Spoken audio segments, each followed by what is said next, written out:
Hello guys, ഇപ്പൊ നമ്മളിന്ന് വന്നിട്ടുള്ളതെന്ന് പറഞ്ഞാൽ കൽക്കയുടെ റിവ്യൂ ആയിട്ടാണ്. പൊതുവെ ഞാൻ സിനിമകൾ കാണാറുണ്ടെങ്കിലും ഇന്നേ വരെ റിവ്യൂ ആയിട്ട് ഇട്ടിട്ടില്ല.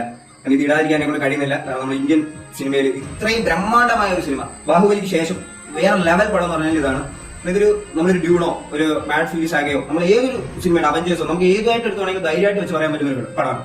കാരണം ഇത്രയും വലിയ ബിഗ് ബഡ്ജറ്റിൽ ഒരു പാഴാക്കി കളയാതെ എങ്ങനെ ഇത് ചെയ്തെന്ന് വെച്ച് കഴിഞ്ഞാൽ നാഗേഷ് എന്ന് പറയുന്ന ഡയറക്ടറിന്റെ ബ്രില്യൻസ് നമ്മൾ അതിലാണ് കാണേണ്ടത്. ഇതിന്റെ ഓരോ സിനിമോട്ടോഗ്രാഫി ആണെങ്കിലും എഡിറ്റിംഗ് ആണെങ്കിലും VFX ആണെങ്കിലും ഏതെടുത്ത് നോക്കിയാലും ഒന്നിനൊന്ന് മികച്ചു നിൽക്കുന്ന തരത്തിലാണ്. പിന്നെ ക്ലൈമാക്സിലെ ചില ഭാഗങ്ങൾ ഒരു എന്താ പറയാ, അതിനകത്ത് ഗ്രാഫിക്സിന്റെ ചില നമ്മുടെ ഇന്ത്യൻ ഇതിലേക്ക് കൊണ്ടുവന്നപ്പോൾ ഒരു ഒഴിച്ചു കഴിഞ്ഞാൽ ടോട്ടലി ഓവറോൾ പടം എന്ന് പറഞ്ഞു കഴിഞ്ഞാൽ നമുക്ക് ഒരു തരത്തിലും കുറ്റങ്ങൾ കണ്ടുപിടിക്കാൻ നമുക്ക് തോന്നാത്ത തരത്തിൽ എൻഗേജിംഗ് ആയിട്ടിരിക്കുന്ന ഒരു പടം.